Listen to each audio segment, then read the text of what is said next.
I think it always comes back to that. You just have to have strong belief. Because I believe, my good friend Nick Cavuto has taught me, your beliefs are what equate to your emotions. And if you have strong beliefs, then you go back to your beliefs and you bring that positive emotion from those beliefs. Welcome to Real Talk with John Bell, where we talk about real estate. I'm a real estate attorney with Bell Law Settlement Services, and we talk about real life. And we have a great friend here today, Jim Morris, with Bradford Realty and also with Impact Effect. So we're going to talk about all that. But what I love to talk about here on our podcast is really a lot about mindset. So Jim is really, he's got a mastermind, and they talk about mindset. And that's what I really want to get into, because in this kind of market, you got to have the right mindset, Yeah. But anyway, just to get started, tell us a little bit about you, how you came to be in the real estate business, and all those kind of good things. Well, thanks for having me. I appreciate it. No, man, I appreciate you coming. Appreciate I really it. do. I got into real estate as an investor originally. Oh, I love that. And, as I was navigating friend groups and seeing other people purchase homes, I was curious on why they'd purchase in that area, or why they purchased this certain type of home, and it wasn't producing the fruit that they wished and wanted. So I started to analyze a lot of deals, and I'm like, man, I can probably just help people with the transaction and sourcing a good opportunity. So that's what really pushed me into transacting real estate.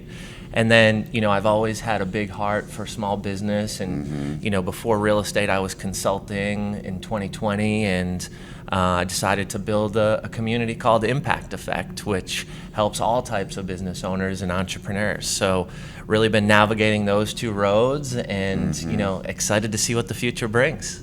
How long have you been in Middle Tennessee? Coming up on 6 years this April. Okay, so you're getting in here. Figuring it out. Finally, getting my beatings or my lashes, right? I've been around the block for a little over 5 years now. Well, so that's coming from me as a native Nashvilleian. Yep. So I think, you've been here 6 years, you're getting the road. All right, so talk a little bit about, this part I didn't know. You talked about, really off there, we were talking about business audits. And I'm an entrepreneur. I'm in the Entrepreneurs Organization. I don't know if you're familiar with that. Yep. And entrepreneurship is not something they taught in law school. Trust me. So that's my first, in work in self-improvement was the title company was taking off. And I figured I need to go learn how to run a title company. So I went to Tony Robbins' Business Mastery. I'm going to learn how to operate this business. And I get there, and all he talks about is you got to change you. You got to manage you. It's all about that. And I was like, oh, I didn't know we had to do all that. So that brings it to another level. It is, it is powerful stuff. So talk a little bit about, I'm just personally curious about your business consulting and where you were doing some consulting, and how you're kind of using that in your Impact Effect group. So what I realized was, every time I've grown a business, every time I've gone into a different industry or had a different audience or a different market, I've always built resources to support that, and kind of fumbled through that, and had a big ego and thought I could do it all myself. And over the last year and a half, I really, really understood the fact that I need to enterprise, and I need to ask for help, and I need resources. And in turn, what I also realized was, if I just asked for help or had some opportunities to connect with certain people or join some communities, then I would have sped up that process and all the businesses that I did build. So acquiring those resources after, buying a company, selling a company, closing a company, pivoting a company, expanding, what I realized was, how can I build a community and share some of those things that I've learned over the last 6 years as an entrepreneur with people that I want to see succeed, and especially people locally in our Nashville metro community. So what I realized was, let's bring together great people, let's give resources, and let's see where that goes and how we can collaborate. And through that process, what I realized was, well, working with companies doing over $1 million in revenue, there's different systems and there's also different opportunities and offers that I can help them with. And what I didn't realize was, well, how do I help certain companies that are maybe starting out or, struggling to get to that 500,000, $1 million. Mm-hmm. And that's where I decided to come into businesses, do a half day, and build out this audit to really give people some structure, give people some resources, and ultimately help them get unstuck. Yeah. And you had mentioned mindset and the relationship with yourself when you're talking about Tony Robbins, and that's where I've made the biggest jump in my career, and my happiness is really diving into me and really, focusing on, how can I help others? What is my superpower? And, I've got to be in a good, strong mindset and headspace in order to help others. Yeah, there's no doubt about it. And I'm working with a business coach, and we're, reading some different books like some classics like The Alchemist and all that. Yep. But, I love that you're talking about happiness, because really, at the end of the day, we were talking about, you see a lot of people talking about, living intentionally and manifesting and so forth. But you really got to do that. So what do you want to manifest? What do you want? What do you want from the universe? What do you want from God? And you start looking at that and you go, house, car, plane, and you see real quickly that that's not going to make you happy. Yep. And what this books and this coaching we're talking about is that the true happiness and peace is inside of you. Yep. And a lot of that is exactly what you're talking about, focusing on what you're good at, what you're gifted at. Some people maybe call it, find out your why, and then pouring into other folks, and that's really where the joy and happiness is. Totally. And totally. that's what you found. So yeah, that's why I wanted to talk about that. So, we talked about earlier, we're in a tough real estate market, residential real estate market. Yep. Interest rates are high, so therefore nobody wants to sell their house, because to buy another house they got to take the interest rate jump. Yep. I hear that a lot. Builders aren't wanting to build because they're uncertain of the market. Because you say you've got an inventory problem, just build more houses. But the builders, they're cutting back. They're not. Yep. Of course, their money cost for funds is going up. Yep. That scares them. The wood cost or the materials may have gone down, but the price of money is more expensive. Right. Yeah, at least it's not crazy like it was in COVID. True. Where it's like the lumber package. Hopefully we're done with that. We're over that period. Yeah, hopefully. No doubt. But Carrie Ann had a speaker the other day, one of our local lenders here, and he reminded everybody in the room that, you can look on RealTracs. There was 1,000 closings last month. There'll be 1,000 this month or more. You don't even know what the number is. But so somebody's buying and selling houses. Yep.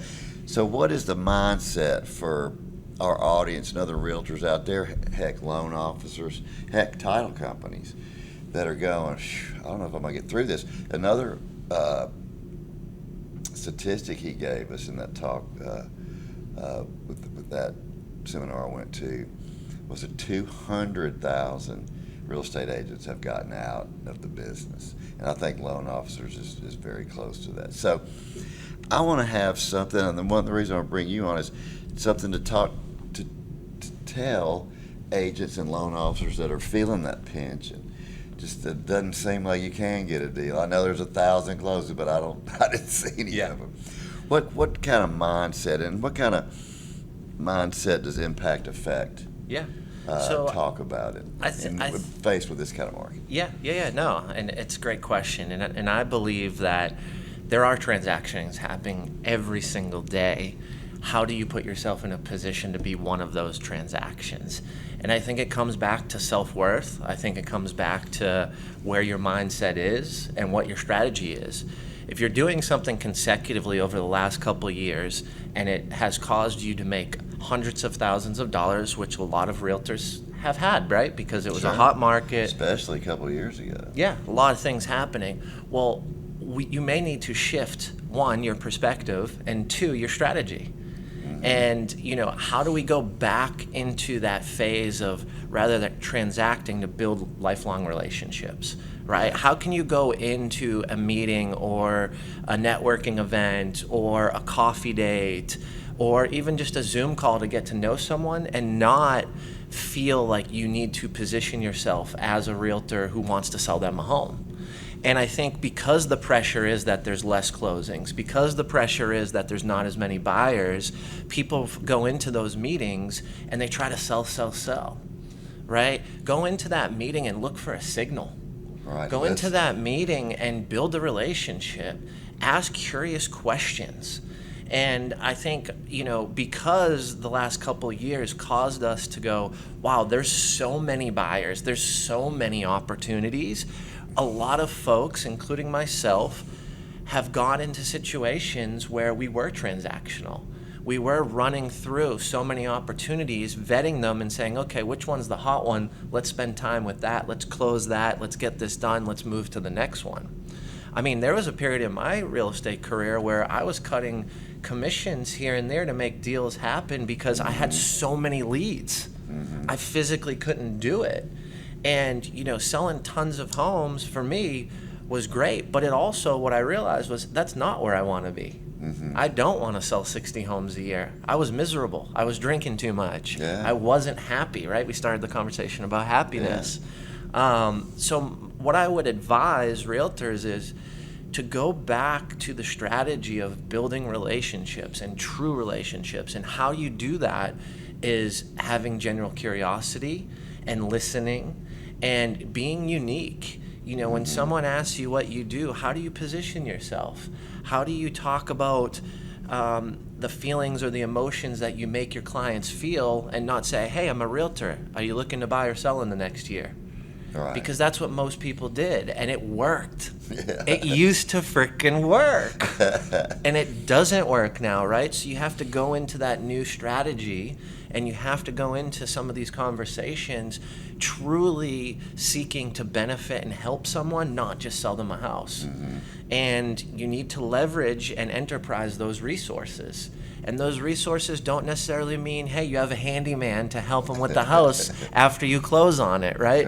That resource could be, hey, you were talking about, hey, it's tax season and I've got a great accountant and you should use this person, or let me connect you with this, and have you heard about this strategy? And right, how can you bring value to people, and how can you build a true relationship that in turn may result back in to a real estate transaction?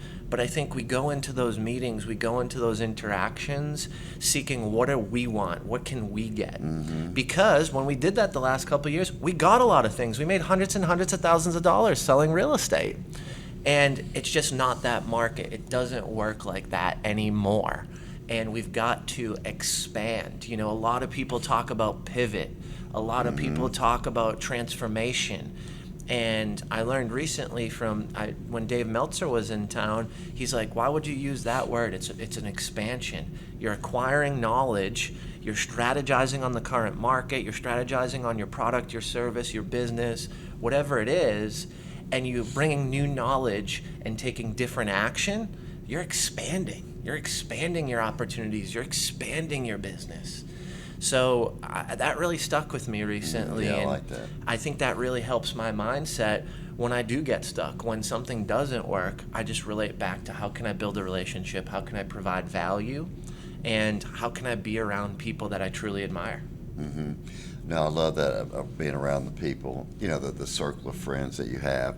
But yeah, I agree 100%. It's about, if you come off with, are you thinking about buying or selling us? If you're coming off with your focus and energy being on what can I get, exactly what you said, instead of what the other person can get, listening for the other person.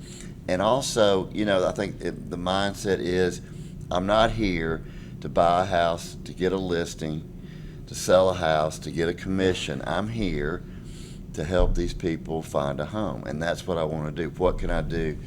And put the focus on them. And it also, and I think this applies in all selling, and if you want to talk about loan officers selling to agents like yourself, you know the difference when a loan officer comes and says, he's just trying to hit you with a rate or something like that. You know that he's not trying to build the relationship and see what your needs are, and is he asking you questions like, how do you like to be dealt with when I have your client in the process? Do you want to be kept informed? Do you want me to text you? Do you want me to call you? That's one thing we have at Bell Law is we have a 17-touch system. Yep. Once a file comes in that we talk about. And talking about those things, that other folks don't do. And I think people can tell when you're there to help them or you're there to help yourself. I mean, we're already on guard based on what the profession is when you meet with someone who says I'm a realtor or I'm a lender, because 98% of people are pit bulls. They attack. Oh, I'm a lender. Have you thought about a mortgage? Have you thought about a house? Oh, you're right. You need this. You need that. You don't know me. How can you advise me on what I need? Mm-hmm. And I think that's where we miss. And I think so many people jump into that. And that's where you feel you're telling me I need something and I don't even know your wife's name or where you live in town or what you actually do, on a day-to-day basis or, what you like and what you don't like, right? Because we want to be around people we like. We want to be around people that we feel comfortable with. There's alignment. Yeah, and that's what I think. It's about values alignment. Core values, man. Mm-hmm. Core values. And I was talking a little bit about selling so many houses a couple years ago, and what I realized was I was taking clients that I didn't align with, and I had resentment, and I had frustration, and there was friction, and I didn't like that, right? So now I take clients that I have a deep conversation with. Is there alignment? Do I think they're a good person? Do they believe in a higher power? Right? Mm-hmm. Like, these are questions that I vet, and I do that similar in my consulting with businesses, because there needs to be true alignment for me to make the impact that, one, I want to make, and two, my client deserves. Yeah. No, I love that. Talk a little bit about, we were trying to help you sell some tickets to an event, and I love this. I think it's fantastic. Although maybe not the greatest way to get as many people in the room, because you've got a deal where, I don't know if you're still doing this, but talk about why you did it. That basically, in order to sign up for the event, you had to talk to them, and you were basically checking this value alignment. So talk to me a little bit about what that process was and why you implemented it. So with our conferences, our bigger, larger events, I really want to make sure that I protect the room, and it's curated based on a conversation that I have with that person who may attend. And the cool thing about that process was I didn't anticipate having so many great conversations. I went into it and I did anticipate there being some resentment or pushback, but the great thing about it was I only gave back 2 or 3 people's money that didn't align. That's still strong when you're trying to. But I think because we were having a deep conversation, because people could feel what I wanted to do, and they wanted to be part of it, and they wanted to be in this room where there was alignment, that we ended up a back and forth. Like, there was tons of people where initially I'm asking questions and we're having a Zoom, and I'm like, oh man, I don't think they're gonna fit. And I would just be direct and honest and ask questions. And through that process, there was respect built, and people didn't have their guard up. And what that told me was, wow, the industry as a whole, these events, these professional development settings that people are coming into, people do have their guard up, and they may have had bad experiences, mm-hmm. and I had to give grace, and I had to learn, and I had to navigate those conversations. So for me, it was such a humbling experience. 2, it really allowed me to build so many relationships, because as you know, when you have 200-300 people in a room, especially at Wild Horse with 3 levels and 66,000 square feet, I'm not going to be able to build a relationship with everybody, right? I have mm-hmm. responsibilities. I keynoted, I closed it, I came out and fired everybody up, right? I did podcasts on site.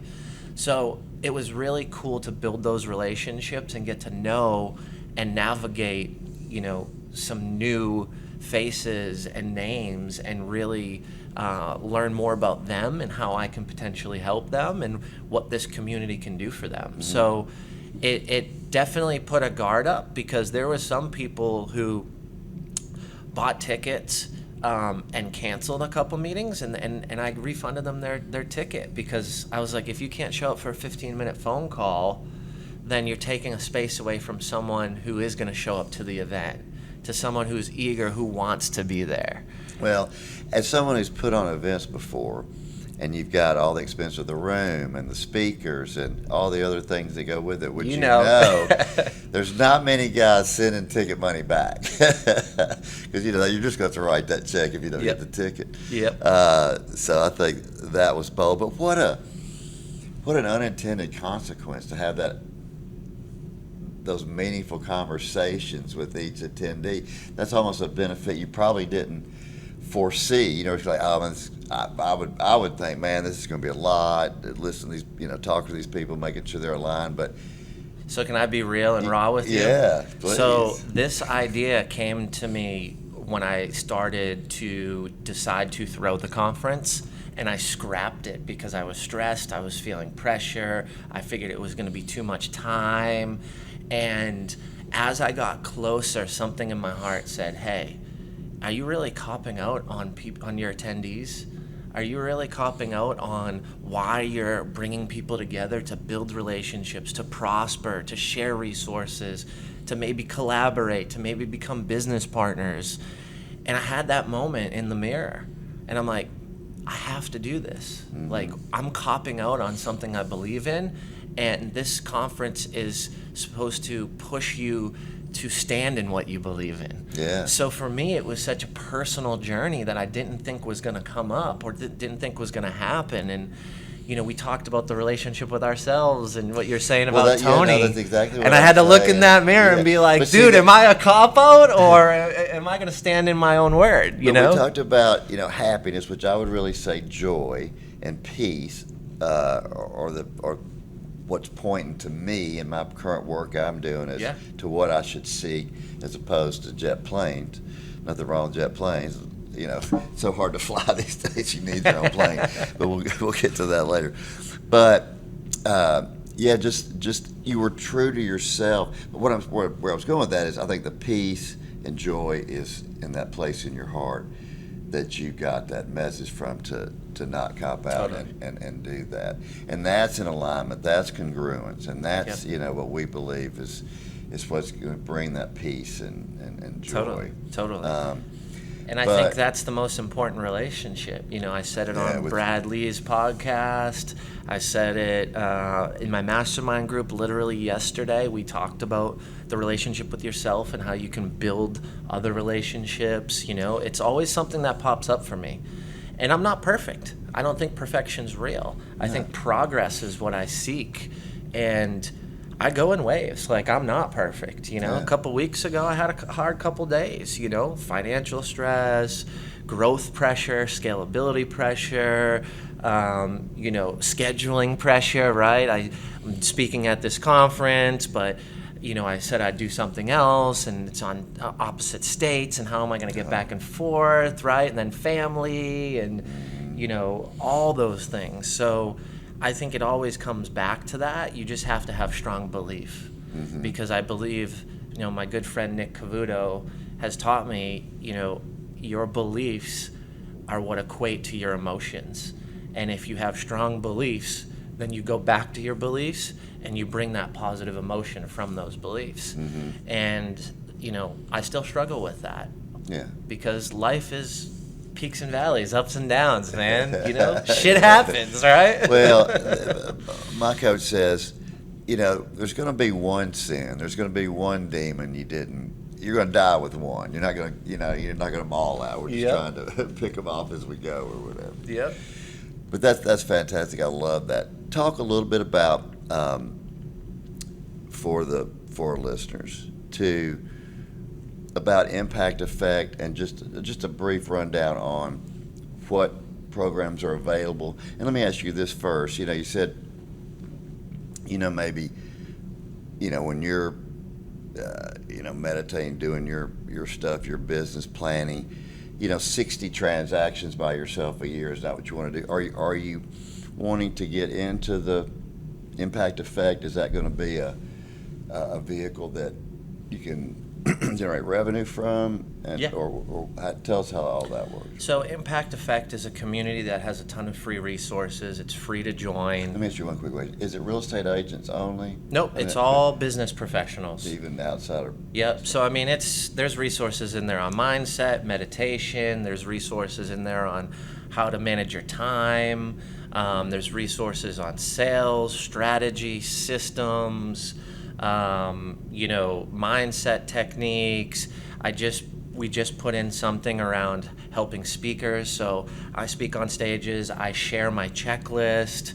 I share my resources on how to get feedback and systems and apps.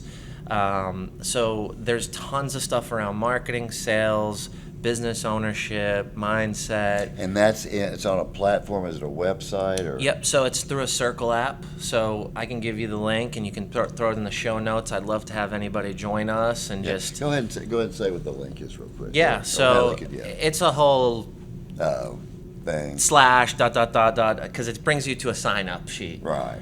So you sign up for free. You get in. You build a profile. You introduce yourself, and then there's tabs with different resources. There's discussions, books, all different types of things. And then you can join the mastermind. You can join the consulting program, the business audits. There's paywalls, so those do cost money. Mm-hmm. But we also do. And all those resources are free and so forth? Yep. Well, yeah, that's fantastic, and that's on that platform. And then we also do monthly sales calls, speaker calls, and marketing calls. So those are free as well. And it's just getting people together to brainstorm. And, I wanted to build something that brings a community together that's our community. It's not Jim's community. It's not Impact Effects community, but it's our community where there's people with a shared vision, a shared goal, a shared sense of belonging, that don't want the distractions of social media, that don't want the advertisements popping up. And I'm in this Facebook group, but I'm also in 87 others. And I just wanted to remove the noise and bring like-minded people together that are looking to grow in their business and as a business professional. Yeah, well, that's fantastic. So tell me a little bit about the mastermind part. How often does that meet? What do you do? Yeah.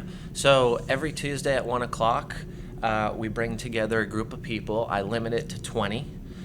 So, there's people that are rolling over, joining. It's always available and open. Mm-hmm. But it's about an hour and 15 minutes.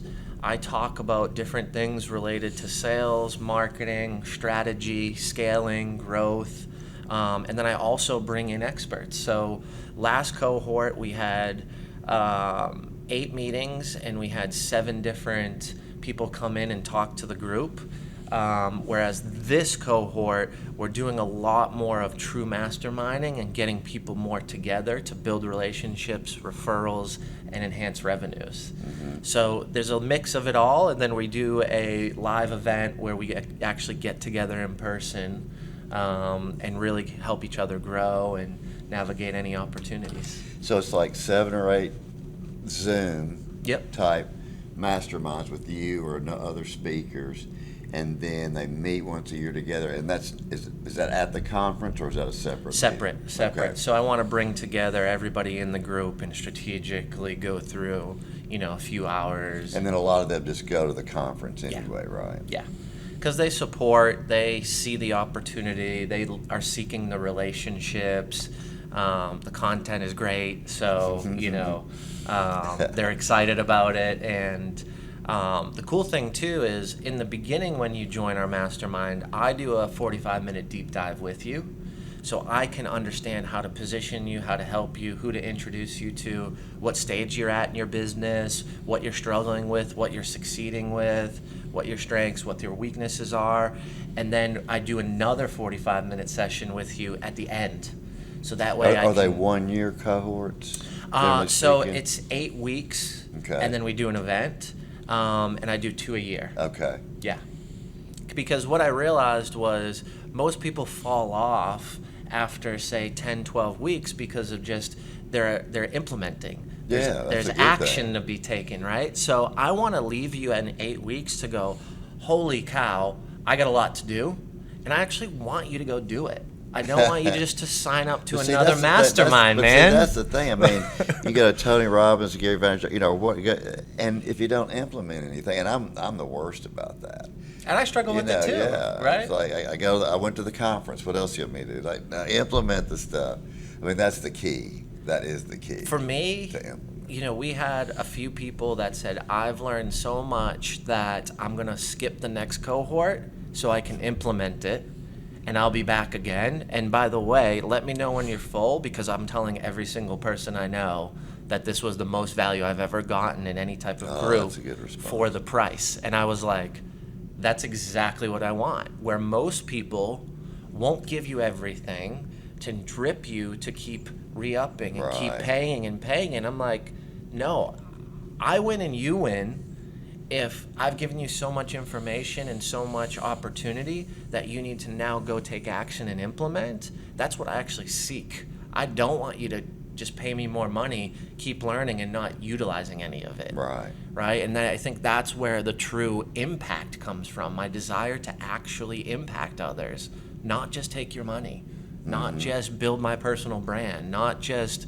be about Jim Morris. This is about you. This is about your business. This is about your future, right? Like, that's what's important to me, is your future. And if I can be a small little conduit in that process of your growth, your expansion, your success, then I've done my job. That's awesome. And that's what I seek. What's the charge for being the mastermind? It's $19.97. That's good. And you get the 8 weeks, you get all the resources, you join the community, you get the replays from the previous cohorts, and you also get the replays of our live events. So it's a pool of resources and opportunity that you get for life. So it's not like, hey, the cohort ends and I click off your access the next day, right? You're still in the group, you can still have discussions, and it's up to you if you want to continue to join those future mastermind sessions and pay for them. But you Right. still get the discussion, you still get the resources. Yeah. What's the range of businesses in there? Because I'm curious.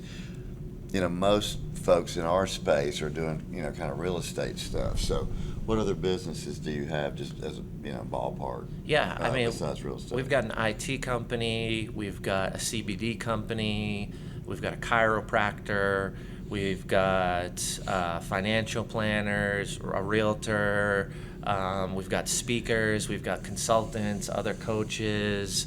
It's really a plethora of different types of industries that are really just seeking growth and seeking ethical sales practices.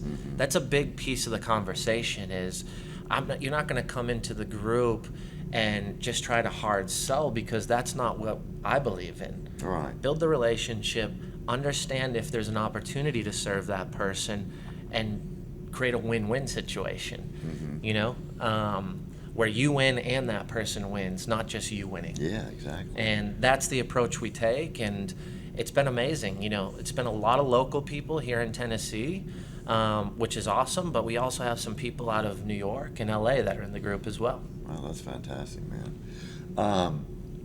Well, I love that. Let me ask you, I want to switch gears a little bit here at the end. You talked about doing real estate investing, when you first got into it.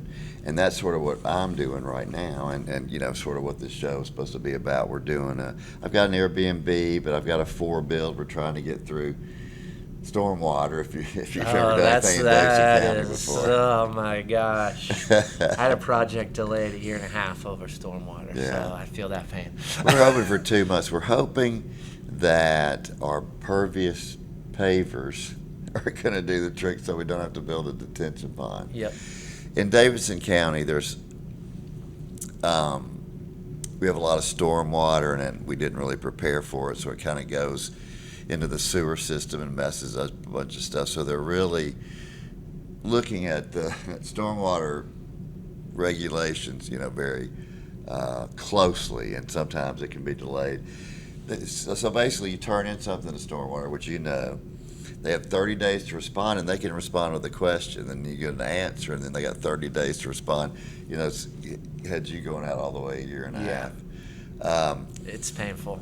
But anyway, it's about really real estate investing is about what I've found, and really all I'm looking at is 1 or 2 bills. This one happens to be a 4, which is stretching us a little bit.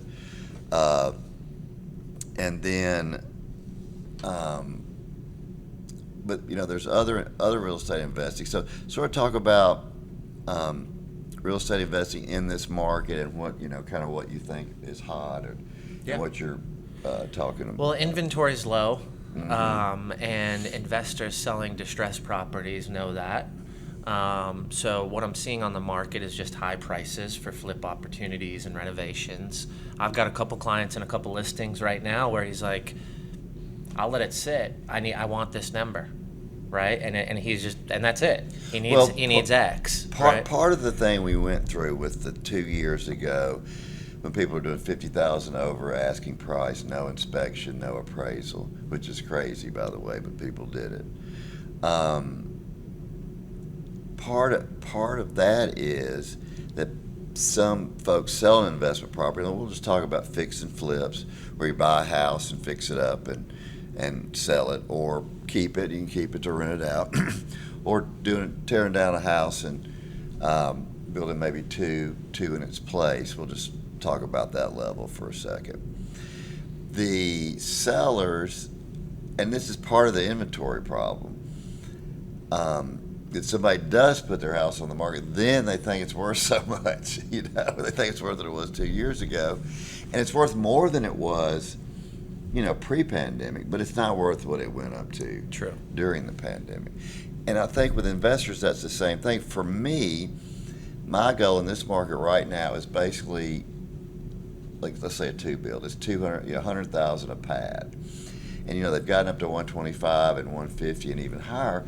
But when you do the numbers, when you write down what it's going to cost you, plus your interest carry, plus your commission, you can't make any money at that price. Yep. And I still see people buying them. I don't know how they're going to make any money, but I think they're sitting on them because there's no gap for profitability. So it's like, okay, if you can hold on to it and it's cash and you don't need that $300,000-400,000, I get it. But that asset isn't appreciating at the level it was. Yeah. So it may be 3 to 4 years before the numbers actually make sense for you to do something with it. Yeah. Which that doesn't help the inventory problem either, right? Yeah, that's the dichotomy.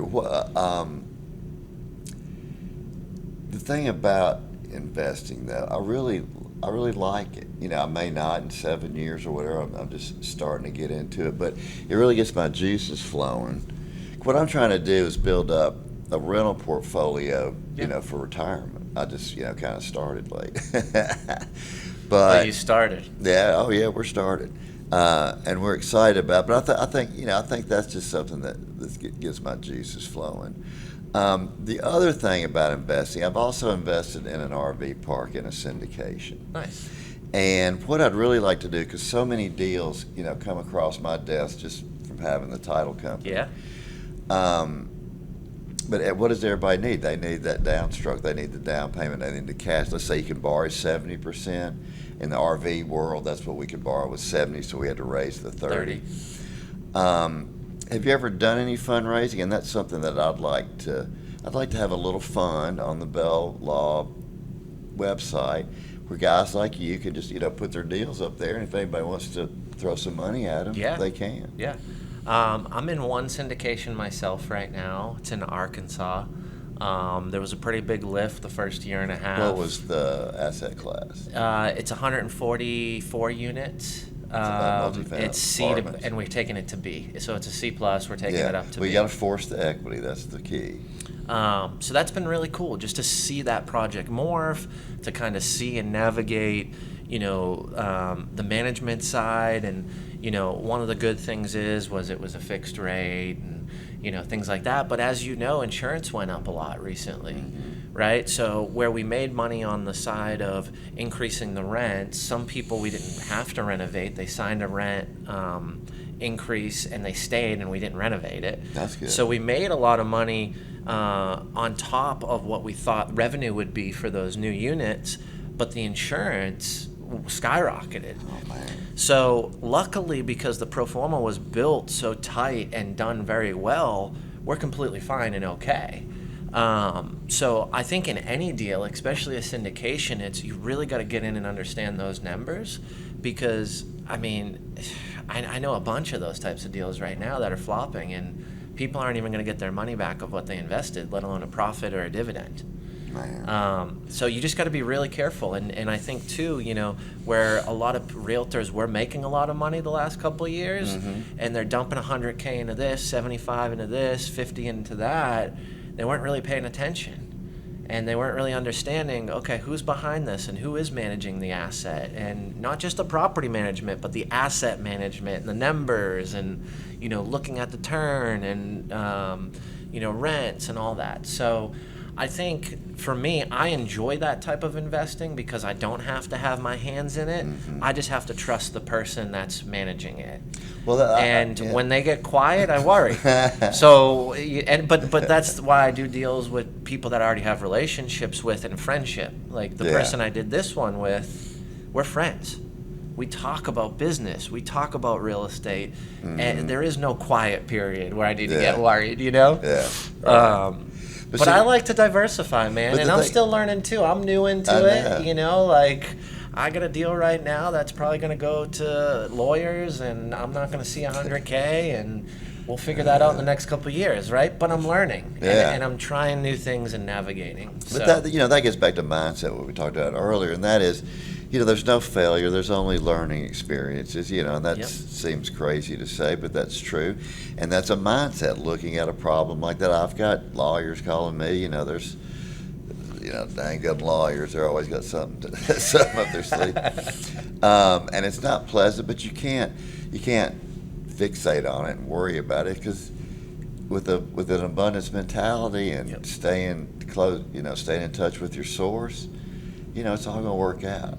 If God's in charge, what are we worried about? That's honestly the biggest thing that's helped me over the years, is really understanding what I can control and what's out of my control. I grew up and I wanted to fix everything, and I wanted this to happen and this, and I put a lot of pressure on myself. I put a lot of pressure on those things to happen, and when they didn't, it hurt, and it hurt mentally, and it hurt emotionally. And what I realized is I never had control over that outcome. But look how much energy you put into something you didn't even have control over. Drive yourself crazy. The other big thing is you get what you focus on. True. And if you're focused on the lawyers in this one deal that's blowing up, your subconscious your mind is like the ground. You can plant poison ivy in it, or you can plant corn in it. It doesn't care. It's going to grow whatever comes out. Well, that's if you got poison ivy in your mind, and you're just thinking about the deal that may be going sideways, then you're going to get that energy. But if you keep going forward and focusing on, totally the positive things, that's what I love about you. That's why I want you to come on here. I always think of the orange juice. I think it was Wayne Dyer, where he has an orange and he's like, well, what do you expect when you squeeze an orange to come out? Orange juice. What do you expect to come out when you're squeezed? What's inside you? Yeah. Right? And pressure is what squeezes us. Stress is what squeezes us. So how do I show up when I feel a lot of pressure and a lot of stress? Well, I show up with how I feel inside. And that's when other people can see, and that's when other people go, something's off, or there's not alignment, or man, something must be going on, right? And what it really comes down to is how I look at myself and what's inside. Yeah. Well, it's definitely that, and loving yourself. That's something that I've had to work on. I don't know if it's family of origin or whatever. Of course, but whatever's got us. It always comes from somewhere. Got us doing what we're doing. but yeah, definitely, positive, focus on positivity, abundance mentality, some reliance on your higher power. Oh yeah. And staying in touch with that, because that's really where we get our strength, the good strength, the strength that lasts, and Totally. so forth. Totally. But yeah, let me just revisit the investing fundraising part. If you get a big deal and you're able to talk people into lending you the 30%, and you're maybe paying some preferred interest rate till the deal does it, and you're gonna, I'm sure they're probably doing that with your apartments. Or they're doing some cost seg stuff where you get some depreciation, so that Yep. gives you some money. But the day you buy the property, if you're doing a buy, renovate, rehab, refinance situation, you've got to know, when you're going to. What I'm trying to say is, the fund just starts. Now you actually manage the asset, Yeah. deploy the capex, get that done, raise the rents, which raises the net operating income, which raises the cap rate, which is what you sell it for. I mean, all you got to know in investment property is how much is it gross in a year, what's its net, and then there's your price. I mean, that's how appraisers take the price of investment property. But it is a huge responsibility to get that 2 years done. Yeah. Because my RV park guy, I think he's got like 10 of them now or something. Wow. Like in a year. They've got this dentist they found. Yep. And they're just telling their dentist buddies. Apparently, dentists have a bunch of cash on the sidelines. But they're Cash not, is cash, yeah, right? You're not. I mean, as long as it's legal. yeah. These are legal if you consider dentist bills legal, the price they charge. But there's so much cash on the sideline. I think if we could get a little funding platform that to bring guys deals in, because really what I want to do with my fix and flips is just raise more cash to not have to raise it from other people, But I think really anything you do, and I think you talked about business consulting. If you open a company or you start a real estate investing business, and almost whatever you do, you got to raise money. Jeff Bezos had to raise money, right, to get Amazon going. So at the end of the day, if you're an entrepreneur, which I am, or real estate or other investor, which I am some and want to be more, you've got to get into that mentality. True. 100%. For sure. 100%. All right, well, we're coming up on the end. And what I'd like is there a way that folks can get in touch with you? I mean, you got Instagram or? Yep. So The Real Jim Morris on Instagram, www.therealjimmorris.com, and we'll throw the free access to the Impact Effect digital community in the show notes. Yeah, we'll put that we'll put that up on the screen. And then and we can be reached at Bell Law Settlement Services and Instagram and Facebook. As well, so feel free to reach out anytime you want to. Thank you so much for coming. Thanks for having me. You gave me exactly what I wanted, and I love it. I love how our values align. I love just spending time with you, and that's the key, is get that inner circle around you and spend time with them, because that's what you're going to become. Totally. All right, man. Thanks for having me, brother. All right. Thanks for listening to Real Talk with John Bell. We'll see you next time.